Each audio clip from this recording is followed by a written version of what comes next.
Okay. Let's see. We are live. So we'll make sure that the stream works. Yeah. Stream works. And let's invite some people.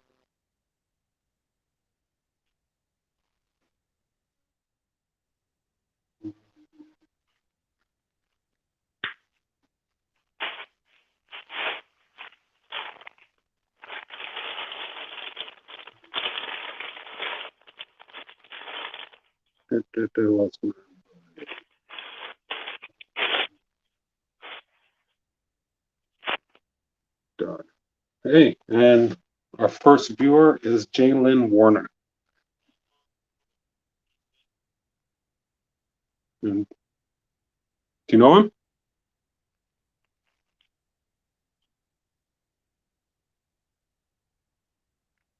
Jason, are you there? Having trouble hearing you. Yeah, your They're coming in and out. Yeah, your stream went fuzzy too.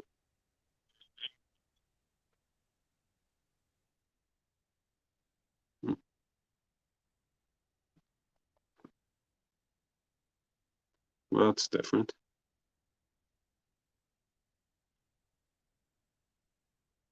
Can you move something on the screen? Oh, and he's gone.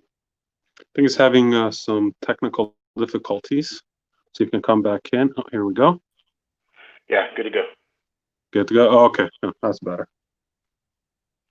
Yeah, I was muffled. It sounded like you were underwater really bad. Yeah, your stream went all pixelated too, and then it kind of froze. So I don't know, maybe a little connection hiccup or something. Yeah, that was weird. I'm sitting like right next to my router, so hopefully, fingers crossed. So got a couple of people watching. Some more will hopefully join in. They so choose. Thanks for tuning in. Jason Montoya, thanks for joining the live chat. Well, I don't even know what this is. The live draw and rant. Oh, whatever. Most definitely. Appreciate you having me on. Oh, yeah, my pleasure. So yeah, what are you working on today? I've got a few different sketch cards. I got a Thing. I've got a Doctor Doom. I've got a Dracula. We'll just see how much time we have. Are you just getting all the forbidden characters, huh? Yeah, trying to aim for some stuff I've wanted to draw for a while. And you're... Sorry, go ahead. Oh, no, go ahead. Yeah. You're, by the looks of it, like I was saying earlier, kind of trolled your channels. For the most part, you're a marker guy, right? Oh, yeah, most definitely. I mean, I've done watercolor, I've done acrylic, I've done a whole bunch of different mediums, just trying to get stuff. But once I really started getting into the markers and with the speed that I work, they just seem to work better for me. Like I can just flow and kind of get stuff laid down quickly. Mm-hmm. Oh, yeah. Well, I can see you just whipping through it, huh? Oh, yeah. I just kind of go, just like once I get my light source, I just start working. Yeah, haven't really given markers a fair try, but I'm still not sure on what's the best approach. I see people doing different things, like what are you doing there, where you do, I'm assuming you're doing a gray tonal, and then you're going to go over it with color? You got it. Yeah, I usually try and I'll layer stuff, and I build it, kind of like Photoshop and everything, like layers. I'll get my light source, and then I'll kind of put like my lightest color, and then I'll start working on laying out where my shadows are going to be, and then I'll just keep hitting everything until I feel like it's there, and then I'll usually go back and do my highlights, because kind of what I like to do is a high contrast style. That's kind of what I'm more known for. So I try and make things like the colors pop as bright as I can get them. And you don't find that, like I said, I don't know what I'm doing with markers, but you don't find that by using a gray under painting, it dulls the colors at all? Oh no, because I'll end up hitting these colors 3 or 4 times just to get them nice and bright where I want them. Ah, okay, that's the trick. Because I've Yeah. tried what you're doing, and it just looked like mud. Oh yeah, it took me a while to kind of get used to how I was gonna do it, but the cool thing is like once you start getting it like where I've laid the shadows down, once I Yeah, get that in there, then it'll start where I'm not having it, it'll highlight it. So it starts to right. kind of break it. Cool. How about you? How long have you been doing acrylic stuff? Um, trying to think. I think around Premiere 19, I really started kind of dabbling more in acrylics. The first set I did was watercolor, and I kind of did a little bit of marker in there too. But I didn't like it, so then I started dabbling with acrylics, and I think I've come to a comfortable level with them now. So then the last set um, I did like full heavy paint, and kind of that's my jam for now. But um, then you've mentioned that you've done acrylics before. It's a very time consuming process. Oh yeah, that's what I was going to ask you. Like, how does that work with deadlines and stuff? Do you have to kind of work on multiple cards at once? Well, the last set that I did, which hasn't been announced official yet, so I won't mention it, hit right through the COVID stuff. Jay Lynn says, "Yo, yo, yo, what's going on?" So sorry, yeah, I hit right through COVID, so can't really don't have anything else to do. So I did get to spend a lot of time on that, and I did the math. Um, Spent about 350 hours Oh wow. on that set, which is not a good amount of time to spend on sketch cards. Oh yeah, that's a lot. I've been thinking about doing it honestly, like, maybe on a couple of cards here or there, and I would be open to doing that on like commissions, maybe where I could take my time. I've done a couple of bigger pieces, and that's what I had to do. I'm like, okay, let me walk away. I do the same thing with watercolor. Let me walk away for a little while, do a couple layers on this set or on this card or this whatever it is, and then walk away and come back and pick it back up. Just because you got to wait for it to dry or decide how you're gonna do it. Yeah, and then I mean acrylic dries to the touch pretty quick, but I find that you got to give it time to breathe and let the color really settle. Um, so like I work in washes and layers, so I'll do a couple layers, spend an hour on that, and then kind of set it aside, let it go for next day, and then come back to it. And sometimes it's lighter or darker, but yeah, it takes a crazy amount of time. So I just got to figure out a faster way to work. Maybe give watercolors another shot, but it's going to be hard to go from acrylic to watercolor because to get the same color depth in watercolor is going to take just as long, I think.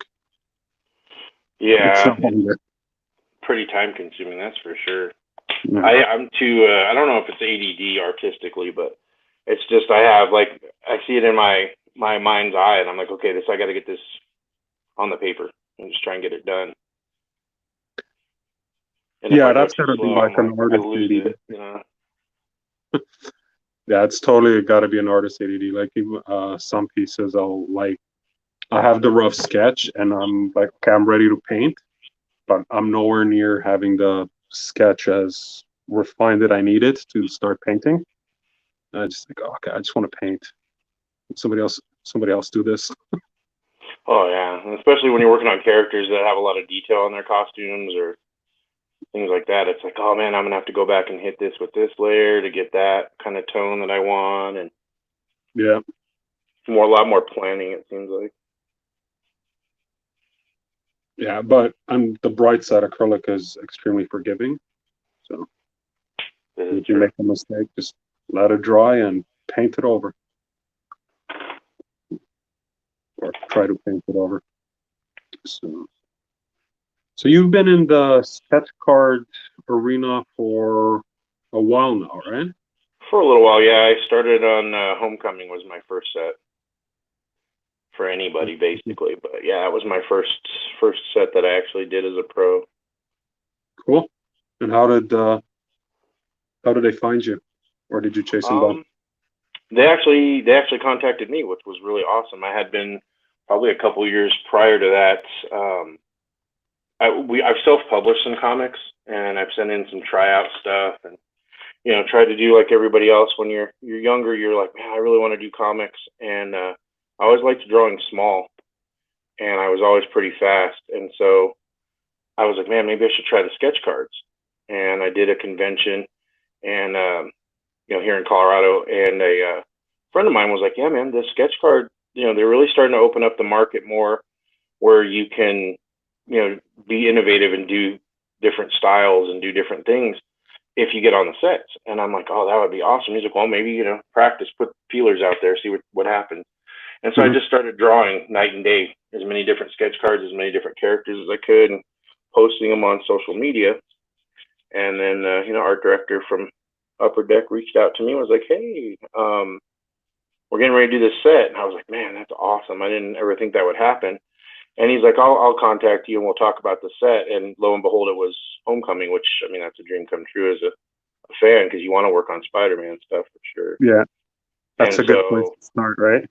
yeah, most definitely. So I was really grateful for that. And then I've just kind of, gone from there. There's a few sets I've missed, I think, here and there, but for the most part, I've been on most of the last few since that time frame. Right on. Jay's asking, what's your self-published book? I did two self-published books. A buddy of mine named Christopher Salas and we went to junior high school together, and we lost touch with each other for like 20 years. And he's a novelist, and he wrote stories about a character named Abigail. She's a demon hunter, and he couldn't find anybody to draw it. And we lost touch. Like I say, it was probably about 20, 22 years. And we ran into each other at a convention, and he pitched the idea, and I was like, well, let's do it. And so we self-published his first. I think it was like his first novel broken into like 3 issues, and that went pretty well. And I was like, well, I have an idea for a character I've been kicking around for a really long time. And he's like, yeah, I'll help you. You co-plot it with me, and we'll work out a script and see if we can do it. So my character's name is Baron Von Saturday, and he's Baron on basically, Saturday? yeah. So basically, the idea I came up with is, reading Greek mythology, Zeus is only afraid of one other god. He's afraid of the Lord of Impending Doom. And so I thought, man, that would be really cool. What could that character be? And I was like, you have to make it kind of absurd too, so that it's funny, but there's something to the story. And so I was like, what if he was a late night horror host? What would he look like? And so Well, I was like, like a well, Elvira type thing? yeah. And so I was like, well, what if he looked kind of like Frankenstein? That would be kind of cool. And so then I just started developing this whole idea of, he's a late night horror host, but he's really the Lord of Impending Doom. He's been around since primordial time, like when the universe first formed. Zeus has got his whole army, and the way that they're infiltrating people is by gaining followers. So it's kind of like a greed thing, like an 80s greed thing, like Lex Luthor, or, like Watchmen, where they're like, yeah, this is what's going on, and this is how our society is becoming corrupt or whatever. And it's like the almighty dollar thing. And then Hmm. you've got this other guy who's accepting of everybody, and he's slowly building an army. And it was just an excuse to try and sneak in all of my favorite genres of things in there. And so then I started doing, like, there was biker werewolves in there. There's a vampire cowboy. Just anything I could think of that I'm like, hey, this guy would hang out with him. And I'm still working on trying to get more stuff done, but yeah, it's been a lot of fun. So it's called Baron Von Saturday's Tales from Beyond, and the first issue's out. I'm working on the second issue. It just kind of, it's a labor of love, and being on the different sets, I kind of, when I can get a chance to work on it, I work on more. But yeah, basically, it's him introducing stuff as a horror host, and then an excuse to tell different stories and just kind of get stuff out there, and more for fun. But I have a lot of fun with it, like, coming up with the look of it. And at some point, he runs into, in Voodoo, they have different barons in there, and Baron Samedi is battling Zeus, and he at one point passes away, so he kind of gives his face, like the Day of the Dead looking faces, or like you see people painted up like candy skulls and things like that. Yeah. It's part of his power. He gives it to Baron von Saturday, so he looks like a Frankenstein, but he's got a Day of the Dead looking face on him.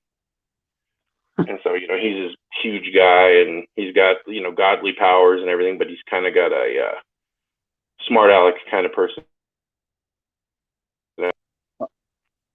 That's pretty cool. I was chatting with someone else the other day who's I also don't know self. if the light's looking okay, if everybody can see color wise, but I'm hitting this thing Uh, with as many layers as I can, trying to get some nice rock texture on old Benji's face here. yeah, you're kind of half in shadow. You can move a Have little you done bit. any character designs of your own, or do you have anything that you want to work on? Um, I used to when I was younger, when I was more into comics and sci-fi and stuff like that, and had all kinds of things. Actually, when I was in high school, I wrote a little Crow spin-off story, which I gotta find because I kind of storyboarded the whole thing. It was called Silent Night or Silent Night, and it was I was really big into the Crow at the time, like J.M. Barr's Crow. So I wrote this Silent Night spin-off thing, which was the Crow mythology in medieval times, where the premise is a court jester. I can't remember the full details, but something happens and a court jester gets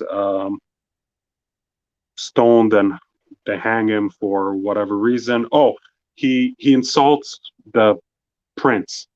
Kind of simple premise, but he's a jester and he insults the prince, and the prince gets upset and beats him and hangs him and cuts out his tongue. So then the vengeful crow spirit brings him back, but because he had his tongue cut out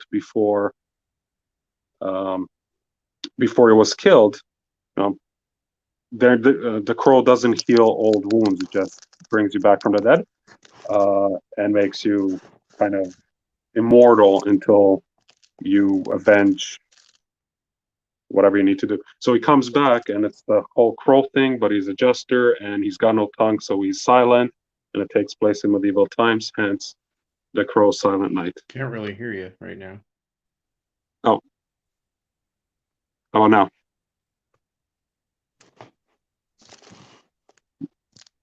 You guys on the stream hear us okay?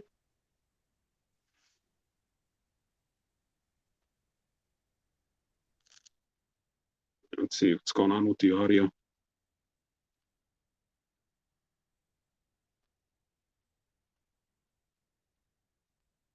Oh, seems like you muted yourself.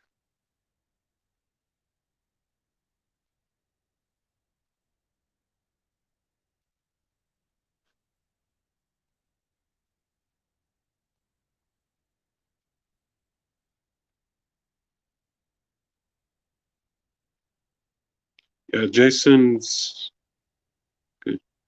was muted for a little bit there. Let's see if he's back.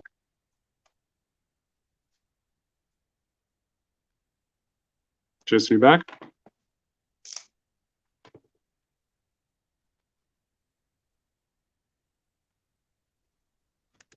Jason, you there?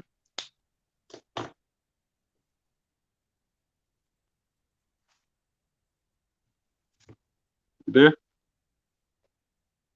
think he might be having issues with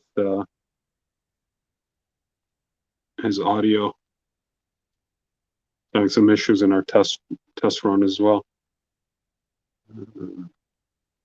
In the meantime, Ian, Omega, Jonathan, Omega Hunter, Ian, Jason Montoya's on the stream too. Jonathan Dunn.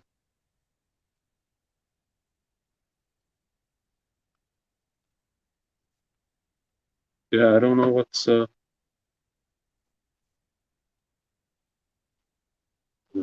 let me message him.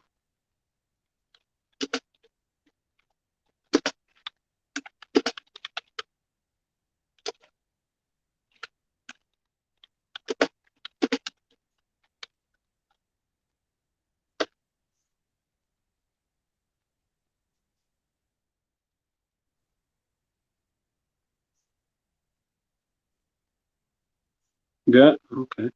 Let's see what's happening.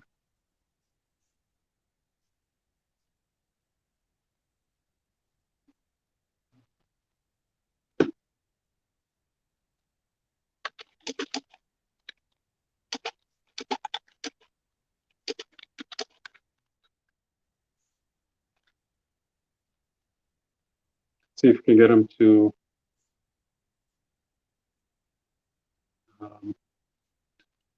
go back in.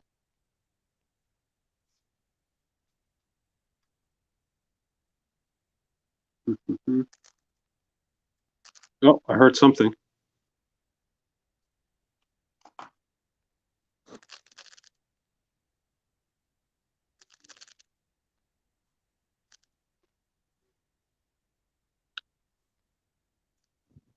Let's give Jason a minute to see if he can sort out the audio. Thanks for joining in, whoever just came in. Um, yeah, he's trying to fix it. Cool. So as you can tell, Jason's working on a thing sketch card, and he's plowing through it. He works really fast, and I'm working on the background on this Phoenix Force Emma Frost. I've been working on and off for the last few days.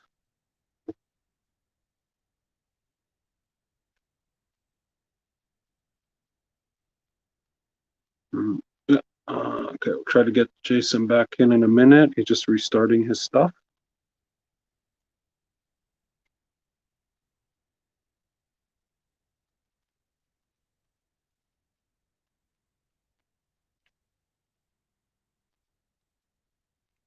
To those that came in a little late, Jason's been on quite a few sets so far.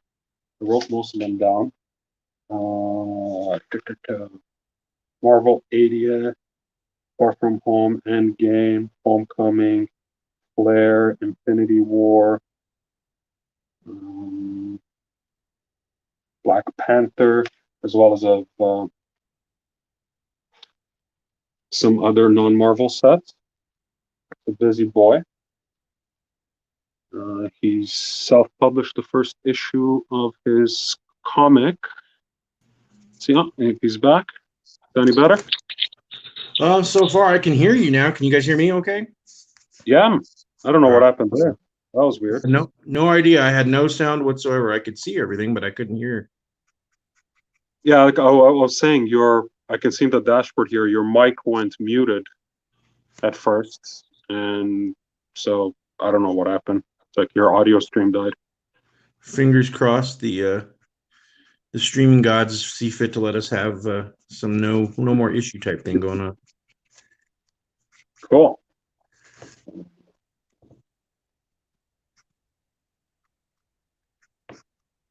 Yeah. Okay, so we're back in here. Guys, can you hear Jason okay now?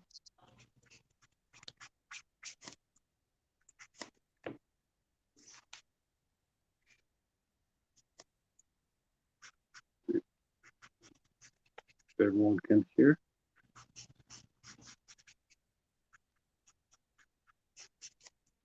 Awesome. Yeah, seems like it. The blue on there. I usually use this almost as a signature blue for a lot of my backgrounds, just because I feel like it helps make the other colors pop a little bit more. Yeah. Yeah. Wow, especially with the orange, right? That's kind of complementary color. Try to do that too. And I still got to hit this thing. I just keep looking at it like, okay, what can I do with the light source? What other kind of fun can I have with the eyes? That kind of thing. So what do you do for highlights? Do anything? I use one of these guys, Pentel Milky Pro or Pop. Okay. Get them usually pretty cheap. There's usually 2 packs of them, and they work really well for getting in tight spaces, dropping a little bit of highlight. I'll usually try and leave myself a little bit of room for highlights to come in later anyway. Kind of like I did that lighter yellow going into an orange, just so that I can come back and hit it here, and then with the rocks maybe get a few of these lines going in here, and I'll hit it as many times as I need to feel like, okay, that's a good amount of light for the light source that I picked. It's interesting because you watch people and um, everybody uses something else for the white, right?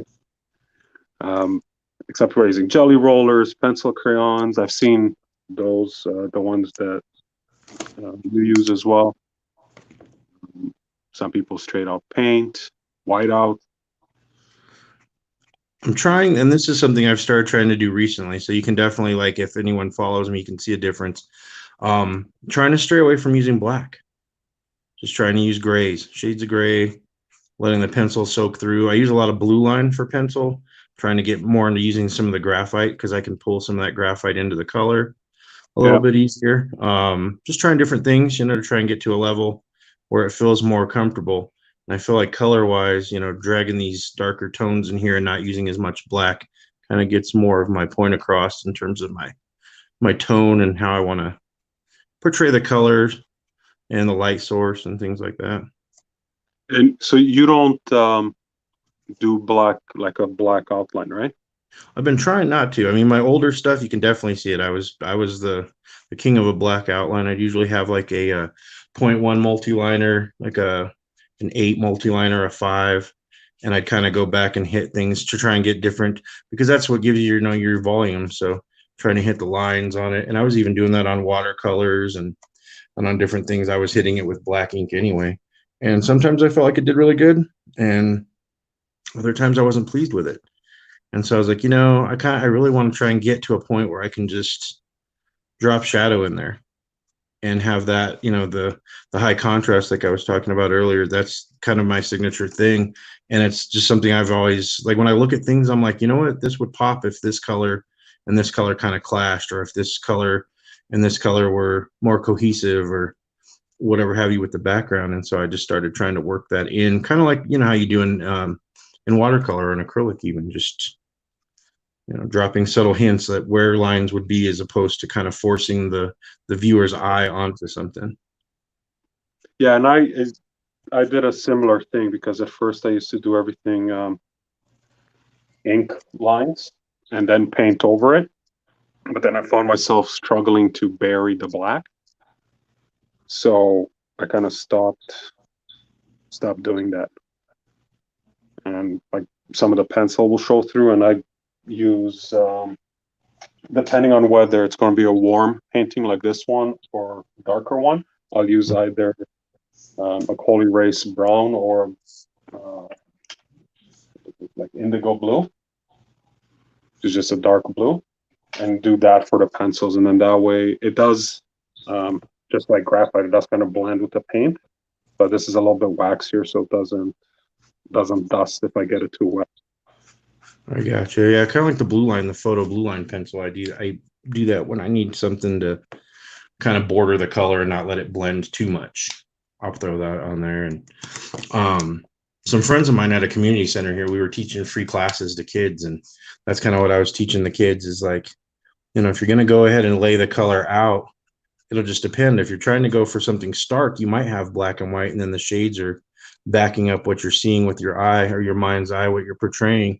And then on other things, use blue, the dark blue. It's the one color that the other ones can't overpower. Just outline it with that dark blue and it'll pop against the background. And they, just trying to teach them things, with the tricks of the human eye and what we see and everything. They were just, their little minds were like sponges, just, oh, I didn't know I could do that. And then they'd come back later and doing that. I also found that if I ink first, because I'm a southpaw, I drag my hand too much across the paper. So I'd go right across and smear. And so I've kind of started doing all my colors first and then going back and inking afterwards. And so now I feel like when I don't use the blacks, I do my highlights afterwards. Oh, okay. So being left-handed, you work left to right, right? Yeah. No. Now that you're saying that, yeah, I guess I do. Sometimes I usually go for the eyes first, wherever the eyes are, because I feel like I can pull from that and just, pull out and say, okay, that's where I'm trying to emote everything. Let's pull from there. I swear I must be like the exception to the rule there. There's a few people I've talked to and seen they work from the eyes out, I do the eyes last. Like most of my cars, like on this one, you can see the eyes. They're just the shape. But I won't do the detail of the eye till the very end. That's the only place I'm still using black is in the eye. But that makes sense to me because then you want to go back and hit it after the fact, you know? Yeah, but also just to build out the detail. Yeah, just to make sure it gets like it's the finishing touch. Yeah, you Yeah, do the highlights, do a couple like maybe the eyebrows or the eyelashes in black, and then that's it. And then the eye, the pupil. Um, yeah, Jalen says same thing. He does same thing. He does colors first, then he puts the ink on top. awesome. Yeah, a friend of mine, he's a caricature artist, and he was like, "Man, you seem to be struggling with that. You want to do your inks?" And he's like, "Just why don't you try coloring first?" And I was like, "You know what? I'm gonna try it." And I did it, and I was like, "He's a genius. I could have been doing that for years. Would have saved me so much hassle. There's so many pieces that I ruined trying to get that one last color on there, you know, and going, oh man, I can hit that with one more. Oh, I smudged it. My wife's seen that so many times. Like, you're frustrated. What'd you do? I tried to hit it with one more color. I thought it would look cool. Once Too the much ink goes black. down, it's over. Yeah. Oh yeah. Or like we were talking about earlier, spilling stuff on it. You know, you're like, oh, I can use some ink and I'll just get me a feather pen or an actual fountain pen or I'll, you know, whatever you want to use to ink little tiny brushes and I'm going to ink it. Oops, I spilled it. Yeah, Yeah. You're banished. yeah, and said no more. Lost my living room. Uh, yeah, Jonathan says eyes last. That's brave AF. Eyes hard as hell, and are always the thing that ruins anything I draw.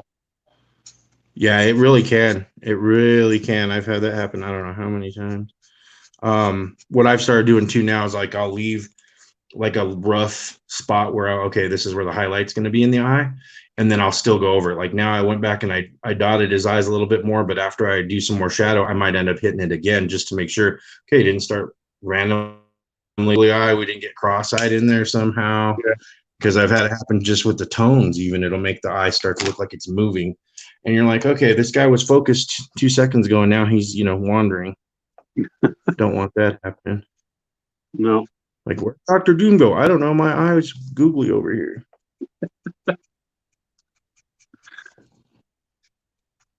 Especially on a set. Somebody goes, I got this guy's card, and all his characters are googly. Unless that was an intentional thing, that would be. Yeah, that could be your new signature. Just give everyone googly eyes in the next set. Yeah, googly eyes. They'll be like, what happened? Like, it's a thing.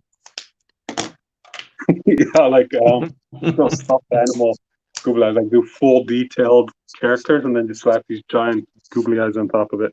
At the last minute. Like, oh, yeah. I was looking really, yeah, but now it's googly. It'll give somebody something to chase. Well, it's kind of like Picasso. You know, you see his realism stuff, and you're like, wow. He's like, yeah, no, I'd rather do it this way. Yeah, no, square face. It's my inner child speaking out. That's how I see it.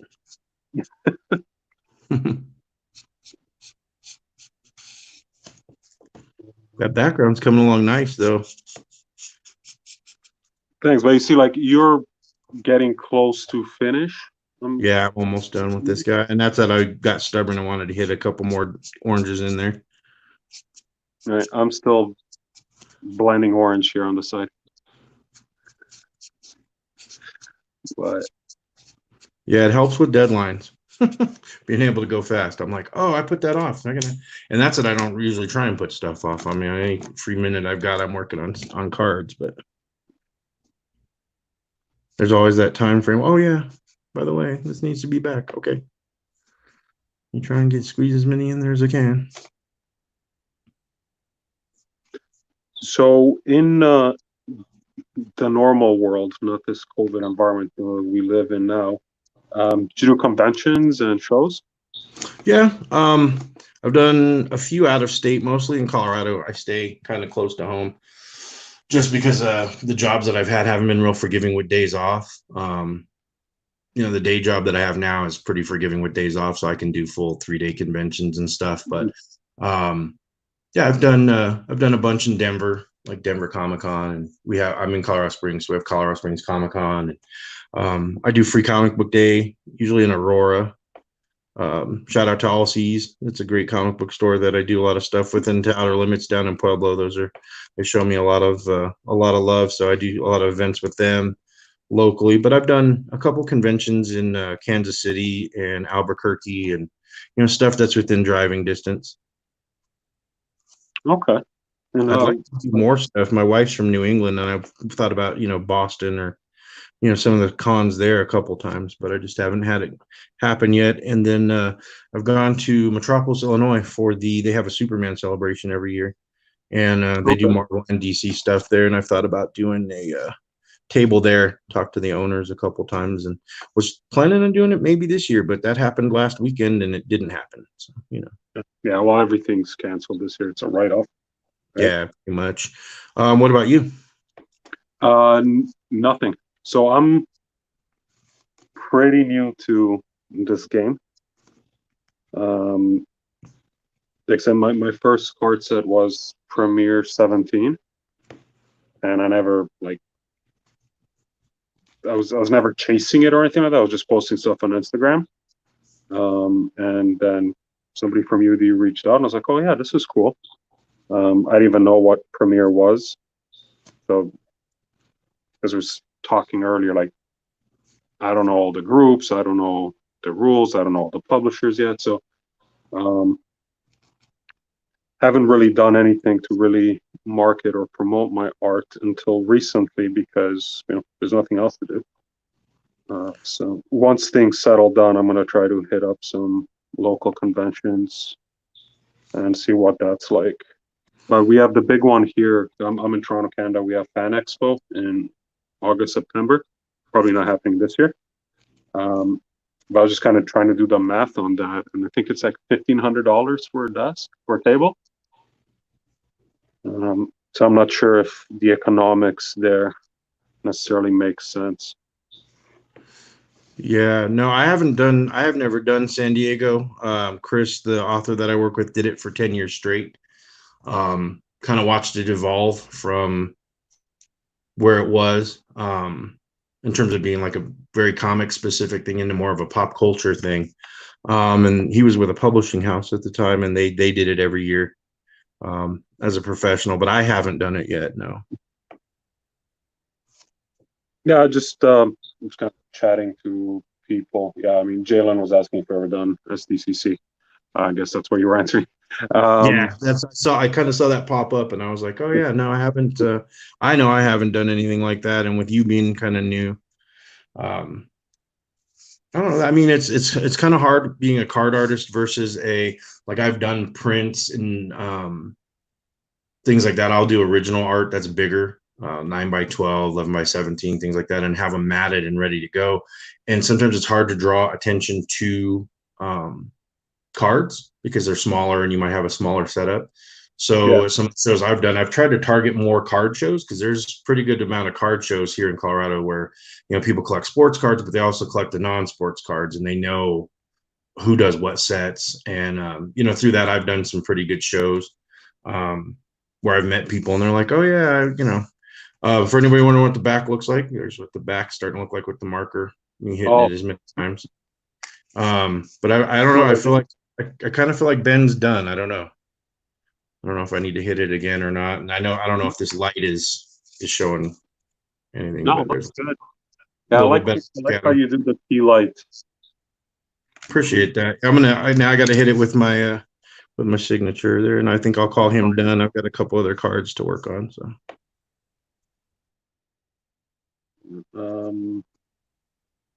Yeah, Jalen's saying that sketch covers are, I'm assuming that's where it's at. What about sketch covers? Oh yeah, I've done a few. Some of the paper quality drives me insane. Totally drives me nuts because some of it will be so waxy. You go to lay down the color and it's just ridiculous. And it wants to smudge. Your pencils will smudge before you can even do it. And me being left-handed, I always do that anyway. But yeah, definitely a 5-day marathon. It takes time for sure. I'm gonna call Ben done, so I'm gonna go ahead and move him out of here. I laid out a demo, so I'm gonna start working on him next. and I've got a couple other guys over here, but now I'm going to need to pick my colors. So that's kind of what I do is I kind of lay my colors everywhere and I just go as I'm, fast and the furious here trying to pick colors. So I'm going to get some grays ready and some greens. Yeah, like about sketch covers, like I'm on the same boat. I have a stack I'm just going through now. It's been sitting on my desk for a while of blanks, Mm-hmm. including 3 Return of Wolverine #1 blank variant. And like I don't know what to do. I don't like the stock is so flimsy that I'm afraid to wet it. And this one's just I don't know if you can tell. It's like tissue. Oh yeah, If I that's put so paint on thick. this, I'm gonna destroy it. I did. I want to say about 4 or 5, a couple years back that were 100-pound paper Marvel sketch covers, and a couple that were Image, and they were 100-pound. I was able to do some watercolor on them, but I mean, I had to go really slow and do multiple layers to get it to do anything at all. And you couldn't get it really wet, right? Couldn't get it wet hardly at all. Yeah, no, I was almost to the point where I was thinking about dabbing it. I'm like, I'll just have to dab this thing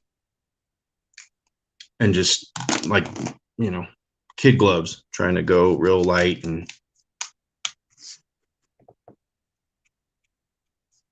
Yeah, and Jalen was saying he tried, and actually I think he did it on a live video. He was doing a Spider Woman cover, and the stock just wouldn't take markers. It was actually very weird. He showed me all his colors were like getting muddy. Like I've never seen that. Like any stock not really take markers. yeah, it'll eat it. Some of it that it doesn't like the alcohol base. I've seen that. It's ridiculous. It'll just eat it right up.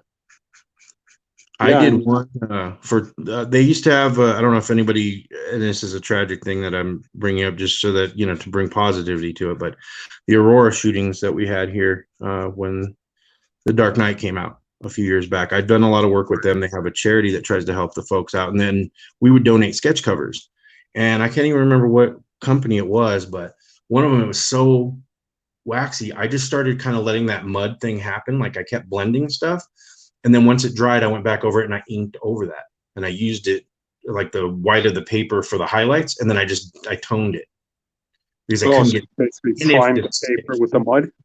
Oh yeah, it was so sticky. Like the Copic markers were sticky on there. It was ridiculous.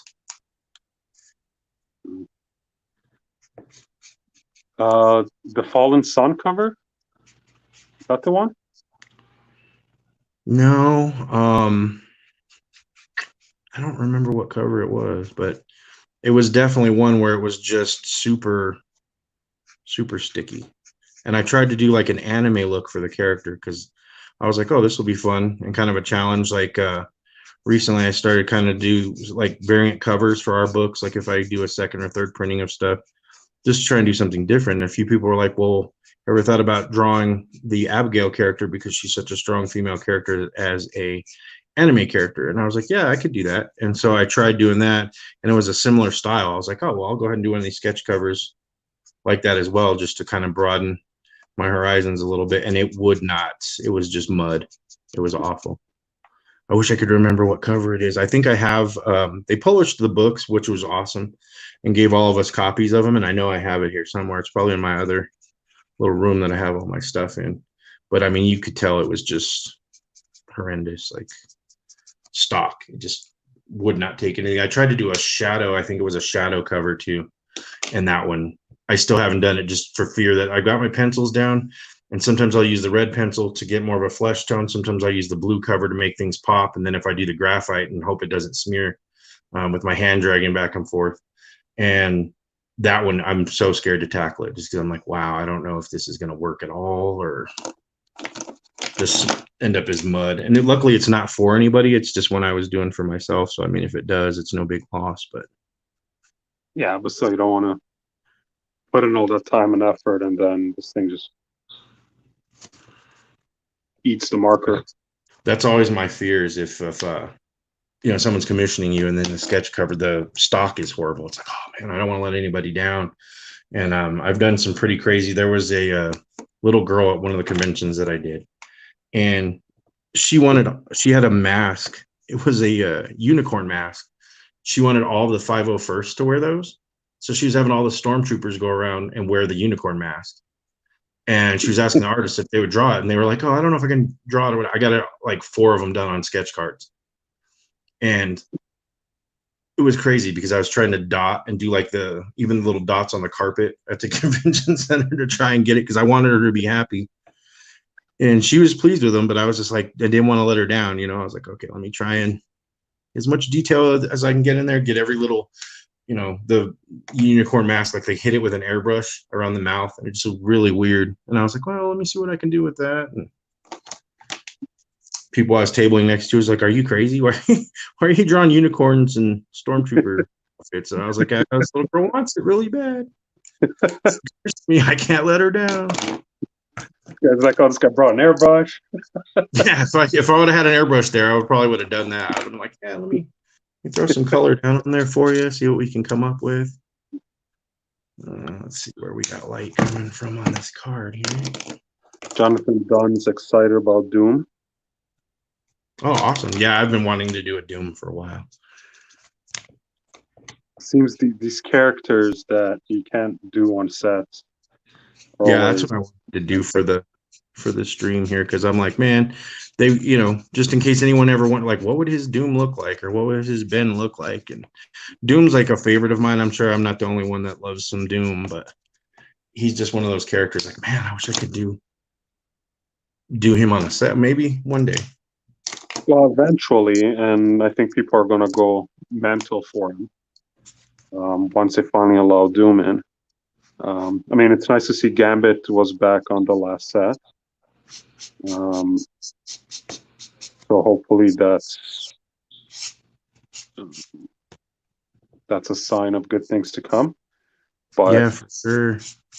All the licensing stuff that they have with the legacy Fox contracts, so those all have to be expiring soon. I would think so, yeah, because the amount of pops and box sets and things that they're starting to put out. Yeah, I mean, Disney Marvel has the license for the broadcast and everything else. Same with Fantastic Four, but some of the, my understanding is that some of the licensing deals around print and like shoes and stuff like that, those haven't expired yet. Okay. So I think that's where it falls in. So there's no way they're renewing them. Like, I don't see Disney renewing any of those agreements, or if they do, they're not going to do them exclusive. But they all got to come back eventually. Yeah, they're too important to the mythos to not be involved.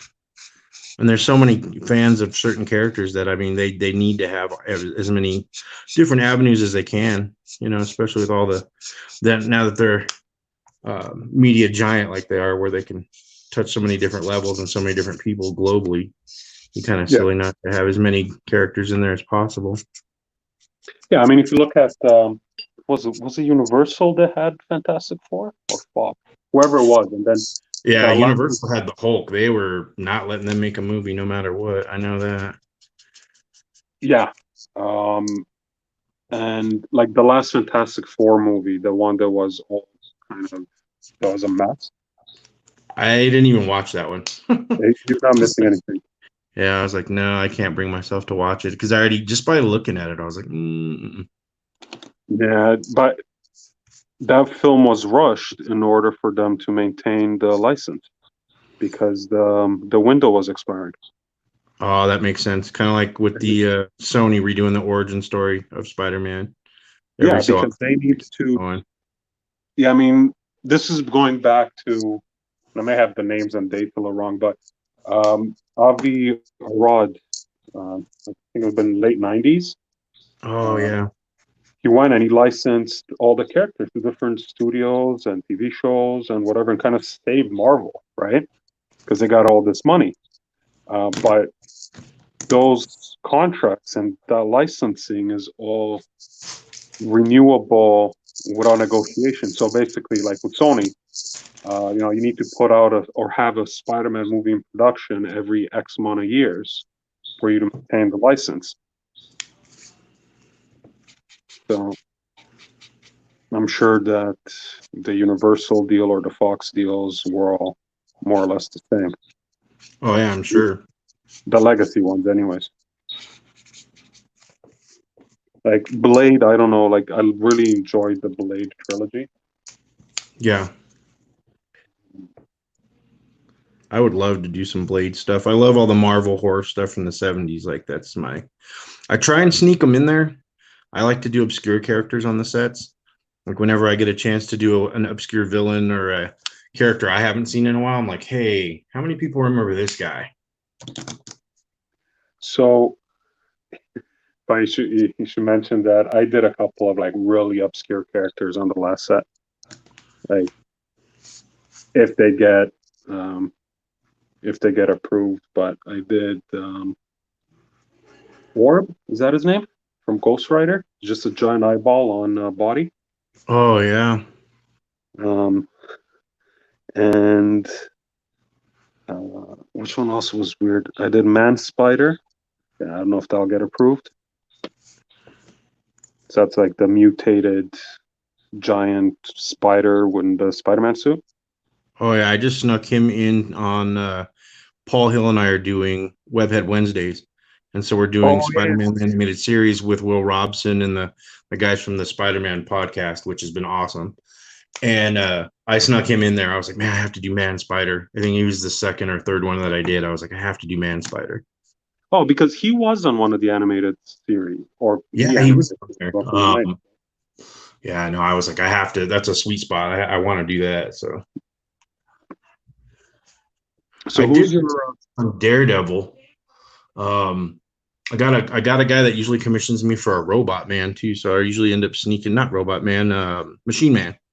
Machine Man, almost every set, they're like, "Is he still? He's not on the ban list, is he? Can I get a Machine Man?" I'm like, sure. And he loves them. He just loves Machine Man, and I'm like, okay, cool, that's fun. so who's your favorite character to do? Um, I don't know. I guess Spider Man, just because I didn't ever really think my Spider Man was that way, that decent, and a lot of people seem to like him. Um, I like drawing the Hulk too, like the different variations of him, different sizes, things like that. Mhm. Uh, I mean, I'm having a blast drawing this guy right now. Just I haven't been able to draw him for so long. Man, I have to sneak him in here real quick while we're having a good time talking. What about you? Um, I don't really have a favorite. My go-to is Venom. Um, I wouldn't say that He's that's fun. necessarily. Yeah, I wouldn't say that he's my favorite one to draw, but is the easiest one for me. If I ever have to do something in a pinch, it's always Venom. I have a little cousin that's a huge Venom fan, so I usually try and sneak him in on some sets too, just because he's like, "Oh, make sure you got to do Venom," and I'm like, "Oh yeah, no problem." Yeah, Venom is.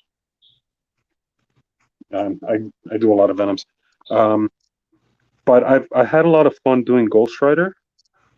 Oh yeah, I Um, love Ghost Rider too. the flames, the skull. I really like doing skulls. Um, so I find them fairly uh, soothing to do. I Yeah, I just personally don't I know if don't I like ever Spider get the Man. flames right. Like that's my frustration. Like I think, oh, this looks good, and then I go to do it, and I'm like, man, I don't know. I don't know if I got enough flamage. Needs more flame. Yeah, it needs Uh, more flame. see, I don't like doing Spider Man, and it's primarily because of the webbing. I feel like I mess up the webbing more often than not. I've started trying to layer it in, like when I go to do the pencils, um, real lightly, and then I do all the reds first, like my tones. Like I did a Carnage for the Webhead Wednesdays that in person you can see the difference. Like there's variation in tone on some of it, but Yeah. it like the scan and the picture that I took of it, it just looks like it's a flat red. Like you can't really see any of the colors. And that's what I always worry about doing Spidey's webs. I'm like, are those going to blend in too much, especially now that I've tried to use less black? Um, and I don't want to overdo them. That's another thing, just like we were talking about with the eyeballs, where you go too much and like, oh, you got to do it now. It's crooked. That web's crooked, or it doesn't fit. Like it was right there, and now it's over here. It doesn't make sense. So yeah, those always worry me too. But I've gotten used to drawing them, and people seem to dig it. So I'm like, okay, cool. I'm always appreciative of any kind of attention at all. Like people are like, oh, I like checking that out, whatever. Thank you. I mean, because it could be the opposite way, and I don't know if I've met some interesting characters at conventions where they kind of almost feel owed, and I'm like, really? That's not a good attitude to have. No. Yeah, you're gonna get criticism. You can't make everyone happy, right? Some people. Yeah, that's the hard thing in this business is you've got to be able to take criticism, because there's always going to be people that these are near and dear characters to people's hearts, and they have a certain version or a certain artist or a certain time period that they started reading comics or started collecting cards that they, that's the definitive. And if yours doesn't look like the definitive, they might have some critiques or opinions. Yeah. And I mean, Yeah. they're justified. I mean, that's their version of the character. But at the same time, you have to kind of get to a point where it doesn't affect your outlook on yourself as an artist. Because we're all our own worst critic anyway. You're working on a set and you're like, I really dig how this card's coming out. And then you finish it and you're like, man, I hate that card. I'm frustrated with it. And other people they see it for the first time and they love it. They don't even know what you're pointing out. Like, but I did this. Because you have one thing in mind, right? You're envisioning something they're trying to put down on the canvas or on the board, and that if that's not what it ends up being, then you're disappointed. But somebody that doesn't know what's in your head, it's like, that looks cool. Exactly. I had to get over that just for sheer speed.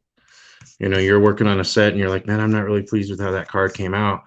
And then but I got how many days to get done. Yeah. So you kind of move on. Who's your least favorite? Least favorite to draw.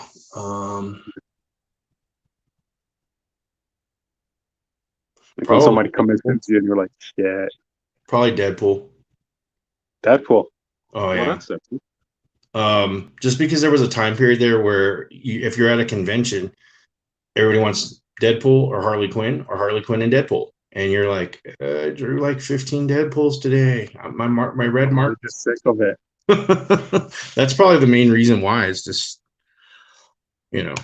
drawing the same thing. I mean, it can be fun, but you get kind of, I don't know. I think that's why monthly books too would have been a challenge for me if I would have ever been good enough to get on those, so to speak, is because you're drawing the same characters. So you have to love it. And there's always going to be those assignments where you're drawing something that you're not as familiar with or you don't have as much love for, and you can power through if you're a perfect power through it. But it's a whole lot more fun when you love the character, and you can tell in the cards a lot of times when someone really digs the character they're working on. It'll look that much better. At least it seems like that. Jalen saying least favorite, Carnage.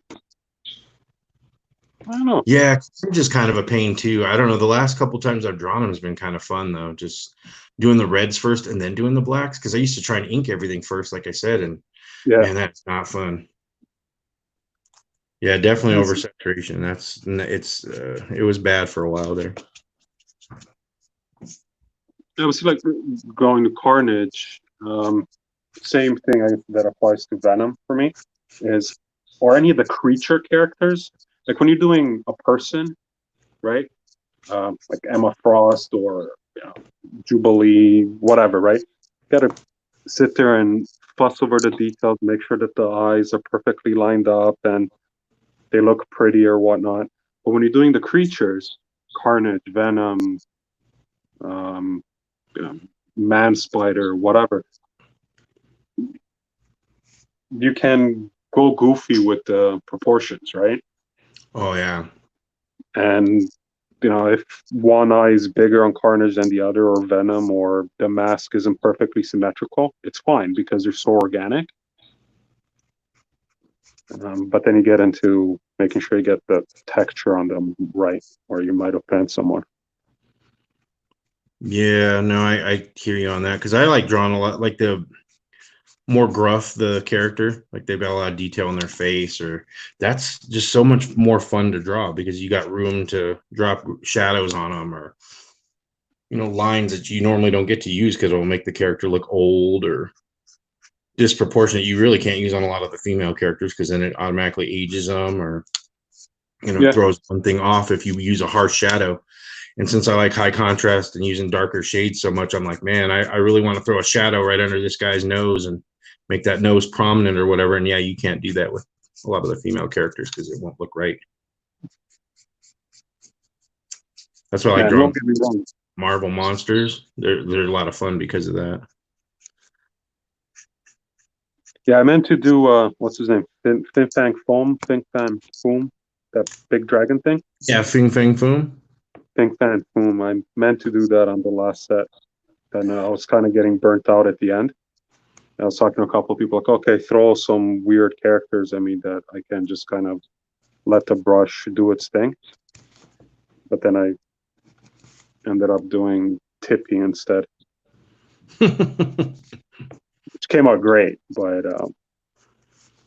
I've done that a lot of times. Though I'm like, I'm gonna do this character, and then I go to start doing it. I'm like, nah, not this set. Just not feeling it. I don't know if I'll be able to pull it off. And then I'll come up with something. I'm like, man, I'm really glad I did that, but that wasn't even on the radar when I was, trying to think in my brain, like, what characters do I want to hit? yeah, I've done and great because acrylic is so forgiving. I've started maybe half like full underpainting of a character, and then say screw it and just paint over the whole thing and do something else underneath over it. Oh man, was it okay in terms of the color though? You're like able to just blend it because acrylic sometimes it's forgiving, but you might end up with like lighter tones or darker Oh, tones that go over it. I just do a thick wash of white or black, and then it's all gone. I did You're think thinking what? artist proof on one of them. I want to say it was on Daredevil. I think I did a Fing Fang Foom as a artist proof, but I haven't tried to do him on a set because I was like, oh man, what if it changes and now he's banned list and gets rejected. But he's a Doctor Strange character, isn't he? I would Or, class as Iron Man because his first appearance was in Iron Man, but I don't know the way they have that stuff broken down. It's tricky because it's like Kang. I always associate more with the Avengers, even though Rama Tut is more of a Fantastic Four character, and the Scarlet Centurion, I guess I would probably say, is more of a Fantastic Four character. But that's how they classify Kang. He's straight Fantastic Four. He's not Avengers. And I'm right. like, really? I mean, he's fought the Avengers how many times? But it doesn't count, which I thought was kind of weird because I drew him one time on a card and I was like, yay, I got to draw Kang. This is so fun. Rejected. So it was like, oh, man, Somebody I else guess. was mentioning that on a stream. They did the same thing. They did Kang, and then they showed it to someone. They're like, "Yeah, he's banned." Oh yeah, he'd be so fun to sneak in a set, but he is not available yet. Maybe I'll do him another set or something. That's why I like doing these Webhead Wednesdays we've been doing because it's they don't necessarily want animated likenesses, and it's kind of fun to take a stab at those and see what I can do with them and kind of So put my. is the Webhead Wednesday thing? Is that a fan thing or is that an official? No, it's just a fan thing. It's just us kind of showing our love for that animated series and Okay. just drawing them. And I mean, they're just fun to draw. Yeah, I've seen them pop up on Instagram. I was like, "What is this?" I think you did a Punisher yesterday. Was that you? No, that was Paul did a Punisher. Oh, okay. I did Rhino yesterday. Oh, right. Yeah. Okay. I've seen that one too. He looks Yeah. so cozy in his costume. That's gonna comment on the post. I got a few of them just hanging out here. There's Rhino. I haven't even done anything with these to put them for sale or to do anything, but if someone were interested in them, I have them still. There's Black Cat. There's that Carnage I was talking about. See how the light, it just kind of, if you get it at the right angle, you can see there's like 4 or 5 different reds in there, but otherwise it just looks flat. Oh yeah. in your signature blue there. Who else do we got? I've still got the Green Goblin. I still got Spidey hanging out here. Oh, and there's that Man Spider. Oh yeah. I snuck the Hammerhead in there. I'm a Doctor Doom, or not Doctor Doom. Well, I'm a Doctor Doom fan, but a Doc Ock fan. And I always liked to, when him and Hammerhead used to fight back in the comics, like having like a gang war. You got this scientist and you got this mobster, and he's got an adamantium head, and it was so funny. I was like, that's great. So every time I try and sneak him in there too, just for giggles. Like, well, he's got an arch enemy too. So in the stream they're saying Kang is Reed Richards' son from a different reality or universe or something. There you go. That's why he's not allowed. And that makes sense. That totally makes sense. I didn't even remember that, but that totally makes sense. I don't think that's something that was originally to your point, that he was originally an Avengers character.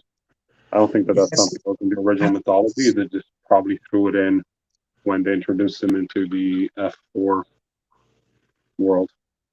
Yeah, Kirby and Lee, I mean, they were with the time travel thing. He was like 3 or 4 different characters, so it's just so tricky. And then even side characters like, She-Hulk being a She-Hulk character, but she was in the Fantastic Four. Yeah. You can do all the Guardians of the Galaxy, but you can't do Ben, even though he's been in the Guardians. You can't do him. It's just, I don't know. It's so tricky. That marketing stuff is so hard to nail down. Jalen's 100% right. Like your character selection, that is so hard. Just trying to figure out, okay, who do I want to get in there? Who haven't I tried yet? It's like challenging yourself, and then expectations of people that you've talked to, because most people know now that I'm going to try and do obscure villains. Like when I was doing Far From Home, I was like, man, the kangaroo is going to be in there. I know a lot of people have love for the Spot, so I'll try and sneak a Spot in there. Just random. I was just trying to find as many random. Oh, Jalen's saying his Kang got rejected when he wasn't on the list, when he wasn't on the banned list. Oh, wow. See, they just, I don't know, they're Kang haters. Yeah. Well, I was talking to Jalen or somebody else on the stream where they changed the rules mid-release, right? And that happened to me on Premiere 17. I had Deadpool as one of the character cards. Premiere has assigned characters. Yeah. So I'm like, I got a card. I'm like, I got to do Deadpool. So I did Deadpool, and then like approvals came around and they said rejected, and I was like, oh, why? And he's like, oh, it's a banned character. Like, but you guys gave me the card. You know what I mean? Yeah, no, I've had that happen. Not on a Marvel set, on a different set for a different company, but I have definitely had that happen. Yeah, I mean, draw these characters. And I mean, it wasn't an assigned card like at Marvel 80th. That was fun with them being assigned cards. But then I ended up with 2 Wizards and 2 Red Skulls and 2, I had to draw the same character a couple times. And I saw a couple people posting stuff like that too, and had a couple conversations with some folks, and they're like, yeah, man, I got rejected, and it's a character that it's the same exact thing. It's so strange that they do that. Well, here, Jonathan's got some obscure characters for you. Sticks and Stone, Cardiac, Cold Heart, Sandstorm. I thought about doing, if it's Sticks and Stone, I'm thinking of the Hulk villains. Is that which one? Or no, that's not the Hulk villains. That's Hammer and Anvil. I was going to try and sneak them in because I was doing Hulk villains on, what set was that? Not Endgame, Infinity War. I did Hulk villains. Those are good ones. See, now I have to try and remember those. Go back and remember them to do them. Jonathan's an endless pit of obscure characters. That's awesome. So if you're ever stuck, just hit him up and get a list. Just hit him up like, I need an obscure character. 5 seconds later, boom, Sticks and Stone. Nice. That's always helpful because sometimes I have to try and remember from childhood or something, like who was an obscure character that I liked from, whatever. Yeah. It can get tricky. That's for sure. Trying to remember them. And then, getting them mixed up. Like I do that sometimes, just like even while we've been talking now, it's like, that's not his name. Wait a minute. Yeah, you can't keep track of everything. I can try. Yeah, for sure. Try. Snowflake and safe space. Somebody's really digging into the. I've never heard of these guys. Yeah, I don't know. You got me on that one.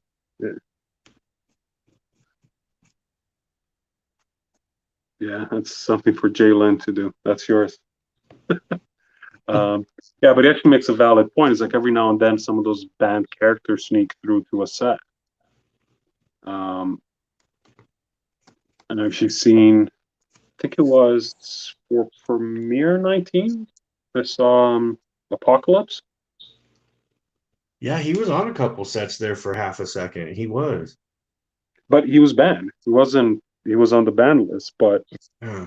But I've seen a then couple cards. I'm like, well, how did that go? yeah, like pack pulled, like not even APs where you can say maybe they didn't get approval, but like straight pack pull Apocalypse. What? There's another character that I enjoy, and hoping he gets approved soon or released or whatever it is. So how's your Doom doing there? Almost done with him. Debating if I want to hit it with like a little bit more shadows, try and get the metal to pop a little bit more. Oh, that Nice. sunlight's not helping me out a little bit, but try and get more of a sheen to it on the metal parts, and then maybe even a little bit more highlight on certain areas. I don't know. I never know when to stop. So did you use black there, or is that just a really dark gray? No, it's a cool 8. Cool 8. Okay. My go-to lately for the black. The only black there is just the dots in the eyes, and then I hit underneath his eyes to try and make it look like he's really, that look. Reed Richards just said something about his mama kind of look. I was like, I gotta get that under the eyeball, and then I hit it with a highlight over it to try and diffuse it a little bit. But yeah, that cool 8 is my go-to for the dark areas. I've been trying to do that even on Spider-Man on the black parts. And what paper stock is that? Seems to have a nice gloss to it. It's just your regular Bristol, like the store-bought stuff. These guys. Oh, okay. Just a regular Strathmore, the vellum. Oh, okay. So it must be the vellum finish. Yeah, that's what I'm thinking. It's probably catching it because I have a few different ones that, and then depending on the company, sometimes there's some really good ones, and then the set even sometimes there's some really good ones that'll just absorb marker, and then there's some it eats it up and it almost looks like colored pencil that was only gone over once. No matter how many layers you put on it, it's flat. And is that with because you worked with other publishers as well? Do you find that with other guys as well? That's out of Upper Deck? Oh yeah, there's a lot of card stock that I'm not a fan of. There's a lot of waxy stuff. Cryptozoic had some sets that I worked on that the card stock was just so waxy. Everything I did, it kind of muddled it, and I had to kind of go back over it a few times. Kind of starting to think this guy's done. I don't know. Kind of some of that green looks like it could use maybe a little bit more. Needs a googly eye.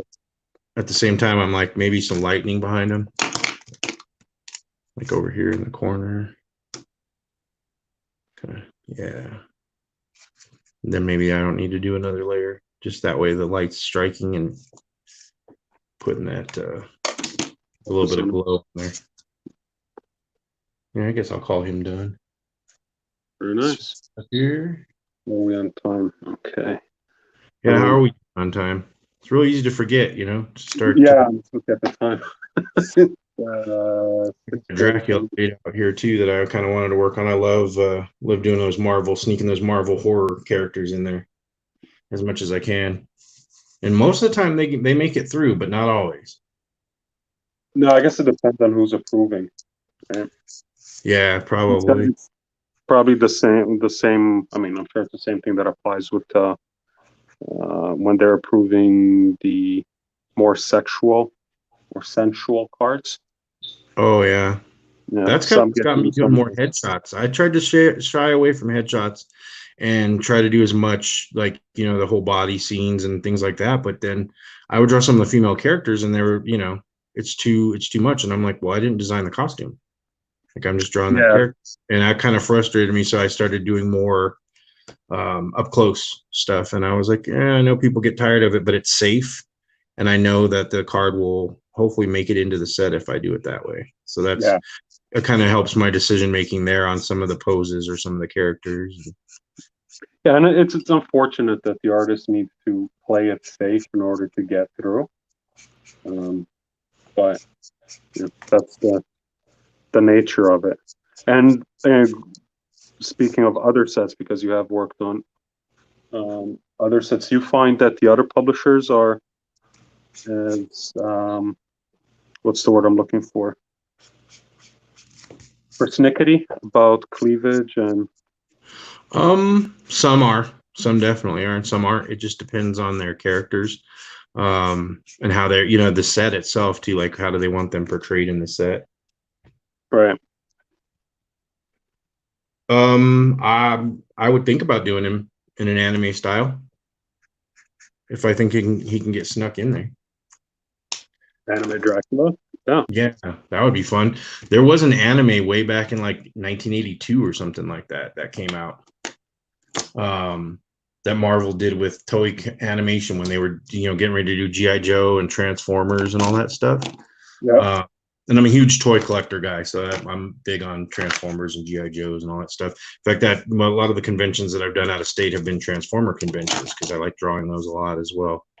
Um, but yeah, like the face shape. Like if anybody's curious on the pencils, why I don't put a lot of detail in my pencils is because I like to do it with the toning. But like if I was doing the same thing, like layering out, say a head shape or whatever it is, I usually Yeah, go back and. you're a bit out of frame. And Oh, okay, I got you. that there Trying you to, but I try and do really lightly, and that's why a lot of the time I'll use the blue line pencil because you can do multiple layers even of your penciling to try and get your details in there. go. So like if I was trying to do like a Frank to go with him, just kind of, if I remember Marvel's Frank has that kind of hairdo going on there, and then maybe the ears. But that's how I do my cards. I do them really, really, really light. I don't even know if you can see how light when I do it that way. And then I'll go darker and then try and clean it up before I ever lay any marker on there. Get to a point where I'm happy with it, and then that's the finished stuff that I Okay. show. Just because I do work so as fast as I do. Like I've gotten at conventions used to doing, however many it is. Let's say it's a 8-hour show, something like that. Trying to get as many done as I can, 10, 12, 15 of them. On a good day, I think the max I've done is maybe 14, 15 cards on a good day. Wow. Yeah, I'm way too slow. Yeah, if I can, depending on how late we go here, I might get 3. So I was like, okay, cool. If I can get 3, that'd be fun. But I don't have to rush it for the sake of, if I have time. I mean, if I don't have time, then I'll try and get it done quickly. But yeah, I got maybe another 10 minutes before I gotta hit the road. Like I said, I'm not getting mine done. So we got a lot done. I mean, that background looks awesome. I know you were talking about maybe not even getting that far done, but it seems like you got a lot done. yeah, actually, you're right. I didn't think I'll get it this far. So I don't just do a little Because I was just there. kept looking up, watching you, and I was like, man, he's getting a lot more done than I think he thought he was going to get.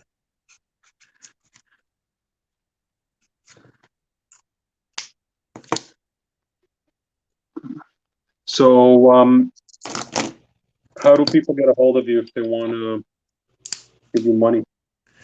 I am on just about every form of social media. I'm on Facebook. I'm on Instagram. I'm on Twitter. I've got a blog spot where I post a lot of my work. So you can always see, new stuff that I've come up with there. I've got a Facebook artists page listed on there, and then my various characters I have pages for them as well, like that are in the books. that we're working on. Or you can just email me, jmontoyaart@gmail or Yahoo, either or. And that works as well. But instant messenger works. I mean, I've had people get a hold of me in some unusual ways, but those are definitely Smoke the signals. fastest, easiest. Yeah, flares, Yeah. Knock on your door at 4 o'clock in the morning. incantations. Yeah. Cool. And do you have APs available for any Marvel sets I do. I have. that you can mention? Sorry. Yeah, I have the masterpiece. I have some masterpiece. I think I can mention that, and I have some for sale that I haven't sold yet. I've got a couple of Far From Homes, and I've got a few others that I'm waiting on approvals for that I could post at a later time. But I can definitely show the Spideys that I have. If I can find them here.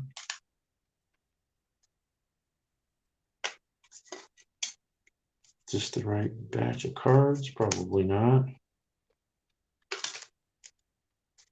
Yeah, I usually end up having a few left over that because I'll do some that I'm like, oh man, I haven't drawn this character in a while, and then there's some that I'll leave specifically for folks to commission.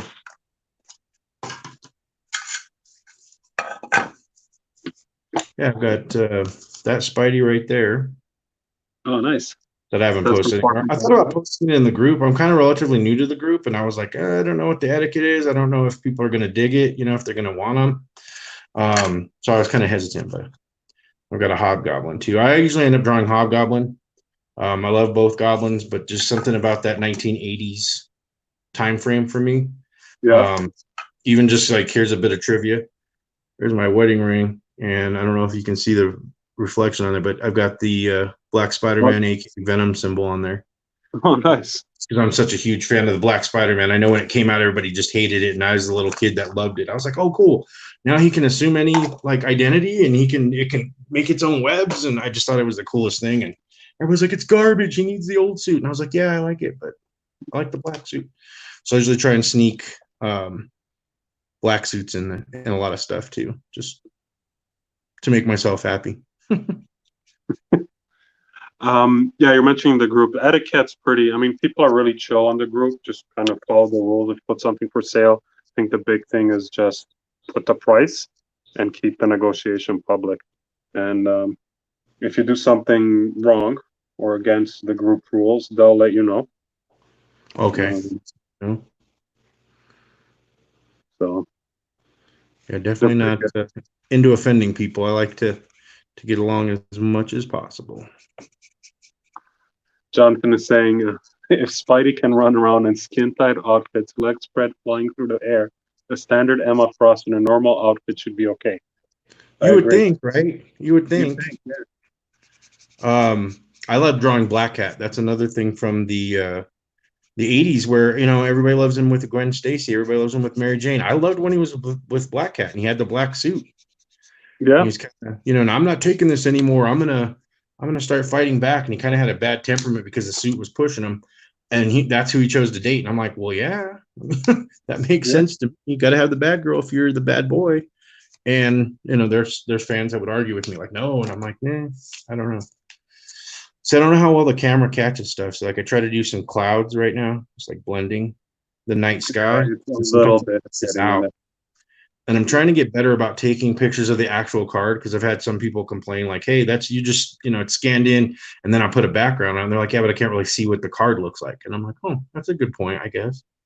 So I'm trying to incorporate more of those shots too. So if anybody follows me and you notice a huge difference, it might be that I just don't have the card in my possession anymore to take a picture of it. It might have been one that was already turned in from a set and long gone.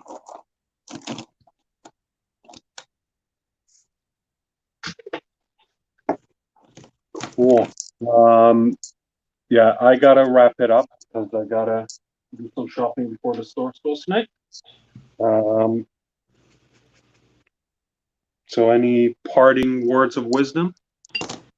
I don't know about wisdom, but I definitely appreciate hanging out and working on this stuff, and appreciate everybody that tuned in and is checking it out, or that will tune in and check it out later.